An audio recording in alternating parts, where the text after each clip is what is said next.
मानसी. तुम्हा सगळ्यांचे माझ्या यूट्यूब चॅनलवर खूप मनापासून स्वागत आहे. आज एक व्लॉग शूट करते, तर म्हटलं त्यानिमित्ताने थोडंसं पहिलं बोलावं. बऱ्याच गोष्टी करत असल्यामुळे मला यूट्यूबला कन्सिस्टन्सी मेंटेन करता येत नाही, पण मी हल्ली एक मिनी व्लॉग टाकते. म्हणजे डेली अपडेट माझ्या ज्या काही असतील माझ्या आयुष्याच्या त्या मी मिनी व्लॉगच्या स्वरूपात टाकते. रोज दुपारी 12 वाजता आपला मिनी व्लॉग येतो आहे, नक्की तुम्ही पहा.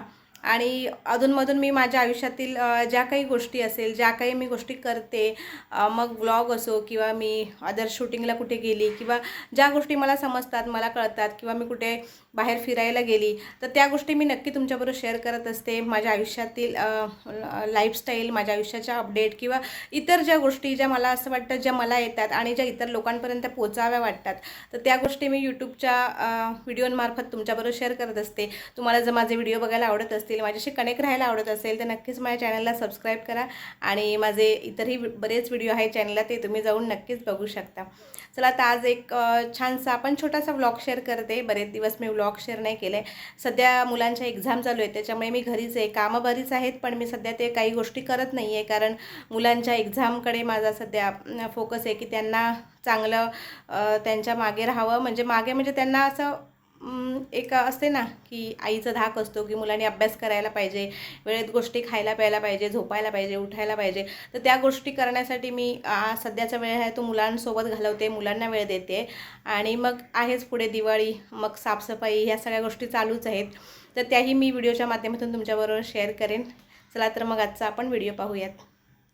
आता दिवाळीची साफसफाई चालूच झाली आहे, तर मी सोफा कवर धुवून ठेवलेली, ती मला याच्यामध्ये घालायची होती, तर म्हटलं घालून घेते. आणि आता सध्या मुलांच्या एक्झाम चालू आहेत ना, तर मुलं लवकर येतात आणि सकाळी लवकर उठतात थोडंसं रिव्हिजन करायला 5 वाजता किंवा मग 4:30ला, आणि मग एक्झामवरून येतात 10 वाजता, आणि मग तसंच नाश्ता वगैरे करून ते लोक झोपतात. त्याच्यामुळे जास्त हल्ली म्हणजे घरात एवढा असा दंगा आवाज वगैरे नसतो, मुलांची लुडबुड नसते.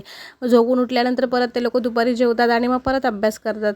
त्यामुळे मुलं बरीच सध्या अभ्यासात बिझी असल्यामुळे ना, मला थोडासा वेळ घरातल्या कामांमध्ये वगैरे देता येतो. मी बसते त्यांच्याबरोबर, कधी मला वेळ मिळाला तर अभ्यासाला, किंवा मग त्यांना जी गोष्ट समजत नाही किंवा त्यांना ज्या गोष्टीमध्ये अडचण येते किंवा मग त्यांचं रिव्हिजन घ्यायचं असेल, तेव्हा मग मी त्यांच्याबरोबर बसते. आणि जास्त करून रात्रीचा अभ्यास मी त्यांच्याबरोबर जास्त घेते, कारण सगळं निवांत शांत असतं आणि माझी कामं वगैरे पण उरकलेली असतात. त्यामुळे रात्री निवांत बसून त्यांचं रिव्हिजन घ्यायला मलाही बरं पडतं. आणि मग पोरांचं असं असतं की हां, मम्मीने घेतलं म्हणजे आता आमचं झालं आहे, होतं आहे बऱ्यापैकी. तुम्ही हे सोफा कवर घालताना मला नोटीस केलं असेल ना, तर मी आधी ते एक पहिलं जे सोफा कवर घातलेलं ना, ते उलटं घातलेलं, आणि नंतर माझ्या असं लक्षात आलं की अरे, हे तर उलटं झालं आहे. मग परत ते मी काढलं आणि परत नीट घातलं, आणि नंतर मग आता ही बाकीची 2 आहेत ना, ती माझ्याकडून पटापट घालून झाली.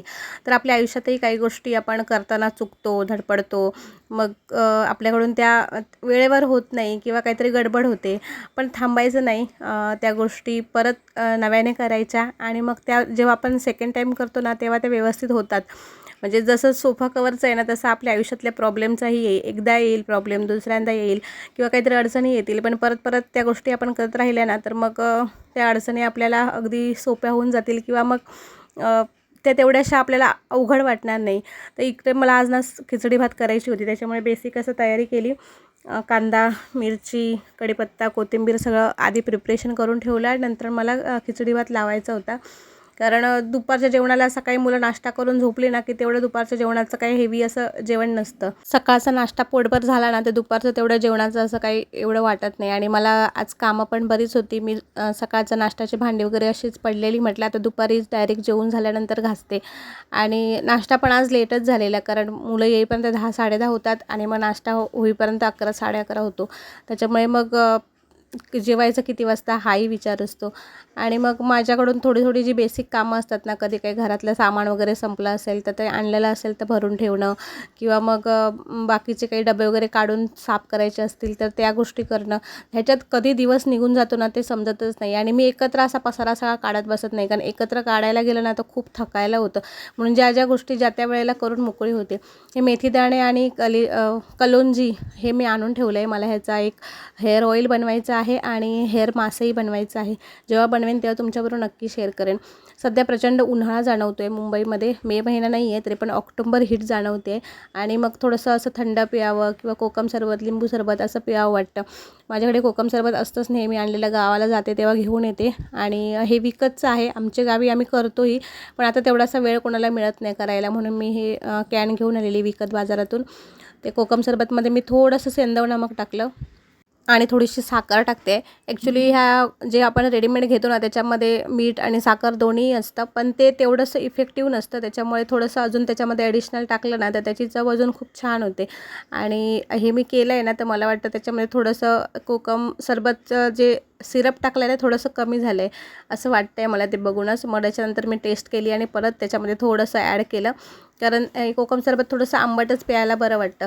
जास्त पण ते मचूळ किंवा जे बाजारात भेटतं ना तसं प्यावं वाटत नाही.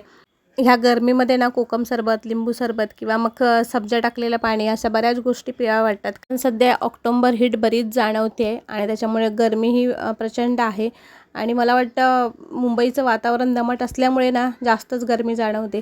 मी खिडकीत बसून छान असं कोकम सरबत संपवलं. त्यानंतर माझी ही पर्सनल डायरी आहे, त्याच्यात बऱ्याच गोष्टी मी लिहिते. जेव्हा मी टेन्शनमध्ये असते त्याही गोष्टी लिहिते आणि जेव्हा मी हॅप्पी असते तर तेही लिहिते. तर कधी असा मूड झाला ना तर त्याच गोष्टी वाचते. मग जेणेकरून मला परत जर काही प्रॉब्लेम असेल आयुष्यात किंवा काही सुखाचे जरी क्षण आले तरी त्या गोष्टी कशा फेस करायच्या ना ते मला बरं पडतं ह्या गोष्टी वाचून. दुपारी जेवण झाल्यावर सगळी कामं वगैरे आवरली, भांडी वगैरे सगळी नीट क्लीन करून ठेवली, बेसिंग साफ केलं आणि आता मला जायचं आहे डिमांडला. तर मग दुपारी थोडा वेळ 4च्या दरम्यान जाईन मी डिमांडमध्ये. आता दिवाळीचं बरीच गर्दी असेल पण मला हे सामान घ्यायचं आहे त्याच्यामुळे जायचं आहे. तर हा व्हिडिओ तुम्हाला आवडला तर नक्कीच मला कमेंट करून सांगा आणि चॅनलवर नवीन असाल तर नक्कीच लाईक, शेअर, सबस्क्राईब करा. बाय, काळजी घ्या.